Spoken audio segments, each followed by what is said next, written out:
In the section I just read here from the Torah, from Parshat Naso, we are introduced to the Nazirite. The Nazirite is someone who voluntarily, with the exception of Samson and Samuel, who take on the status a different way and more permanently, takes upon him or herself a vow of abstention. No grapes or wine, no haircuts. Clearly he or she would have managed just fine during the first couple of months of sheltering in place. And no contact with the dead, even close relatives. What's the connection between these three abstentions? The Nazir gives up one of the most desirable of worldly pleasures, intoxication. The Nazir skips physical grooming of the body and distances him or herself totally from a body without a soul, all as a way of rejecting the body in favor of consecrating his or her soul totally to God as a holy ascetic. Unlike in the exceptional cases of Samson and Samuel, the average Nazirite, so to speak, only takes this pious vow temporarily. The Torah also explains the ritual way out of this period of intense piety, which includes the Kohen, the priest, offering 3 sacrifices on the Nazirite's behalf: a burnt offering, a sin offering, and a peace offering. The Nazirite would also then shave his or her head in the outer courtyard of the temple and burn the locks of hair together with the peace offering.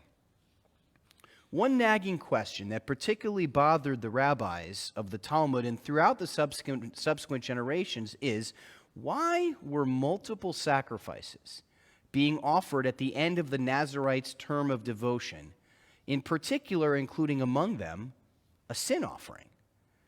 Intuitively, it would seem that a sin offering wouldn't have anything to do with a person who had just been described in the words that I read as kadosh ladonai, consecrated, sacred, in total holiness to God through his or her Nazirite vow period.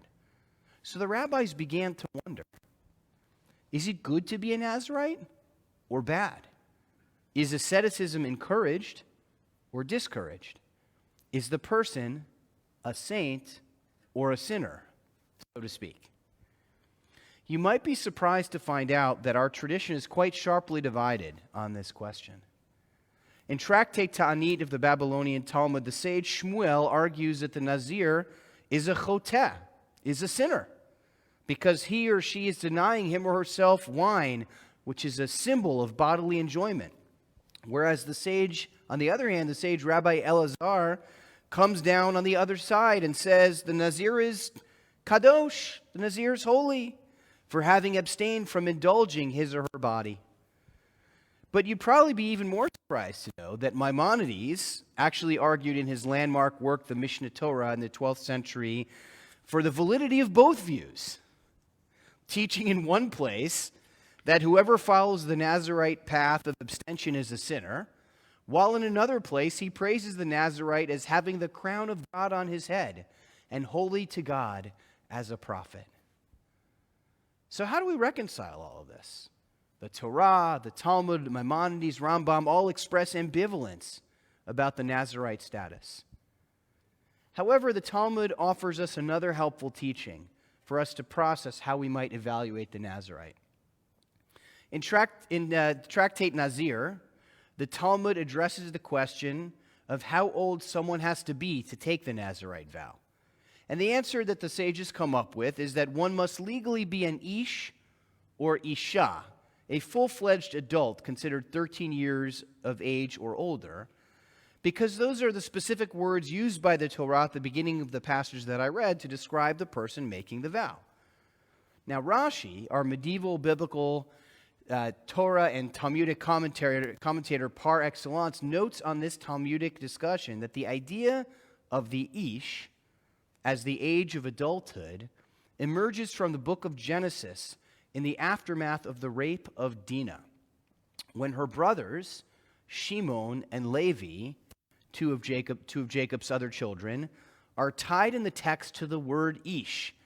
Each man took his sword as they began their rampage through the city. They are tied to this word as they're beginning this rampage to avenge their sister, to avenge their family, to protect the family's honor, and in that vein, they go and massacre the entire city of Shem. So Rashi's linking of the two situations, the Ish being able to vow his or her pious and unfailing devotion to God in the case of the Nazirite, and the Ish lifting up his sword to fight and avenge an injustice that has been committed, suggests that the two cases may share something in common: a tremendous amount of righteous zeal and passion. The Nazir is fired up to serve God wholly and completely, almost fanatically devoted to the cause, ready to sacrifice, ready to give up personal pleasures to become holy to God, Kadosh Ladonai. And the brothers Shimon and Levi are equally zealous in pursuing their cause. They're seeking justice and revenge in the name of their family's purity and dignity and honor. Zeal in the name of a higher principle tends to yield great intensity, sometimes creating holiness, and sometimes yielding horrific violence and destruction. Passion is a flame that can burn down injustice and can also burn down buildings. It's precarious. It's dangerous. It's true that we don't have modern-day Nazirites as such.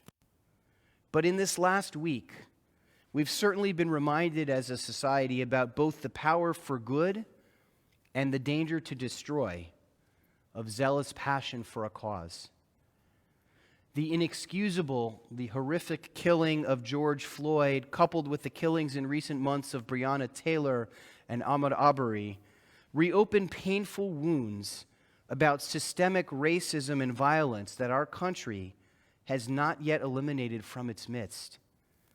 This lit a powder keg of protests across the nation as widespread frustration and anger boiled over. There have been many examples of peaceful protests channeling righteous passion for a cause that urgently needs our attention, and featuring some beautiful and hopeful moments, like when Sheriff Chris Swanson from Michigan laid down his baton and joined protesters to walk with them, or when a deputy from the Broward County Sheriff's Office in Miami prayed together with a protester. And sadly, others have displayed their passion in very different, destructive ways, leading to rioting, vandalism, and looting. Zeal can be sacred, and it can be profane, precarious, and dangerous. Passion can drive vengeance and violence, and yet it can also seed profound holiness. If people of all faiths, of all skin colors, and all political affinities can strip everything else away for just a moment and listen, truly listen, to a message that the peaceful protesters are asking us to hear, that without exception we are all created equal, we are all created in the divine image, and we all deserve to be treated equally under the law and with respect and love and compassion. Then, together, we can once again roll up our sleeves as a society and begin the hard work of fixing what is broken. In that response, we would bring forth Kedusha, we would bring forth holiness from righteous passion, and mute the profanity of those who choose to channel their anger and passion into destroying rather than rebuilding. Can we make that vow as individuals, as families, as a community, as a society? This can't just be a temporary promise that we will soon forget or abandon. This needs to be our society's permanent Nazirite vow, to repair our society such that we sanctify every Ish or Ishaz, every Yeled or Yaldaz, every man, every woman, every child's life as equal in every respect. If we want to serve God with devotion and piety, then let's be devoted to all of God's creatures. The altar of Kedushah, the altar of holiness, demands it. Kain Yehi Ratzon, may it be God's will that we start on this path of healing and be patient as we journey faithfully and together as communities and as a society down its long road to a refuah shlema, to a healing of our country's body and its soul. Amen.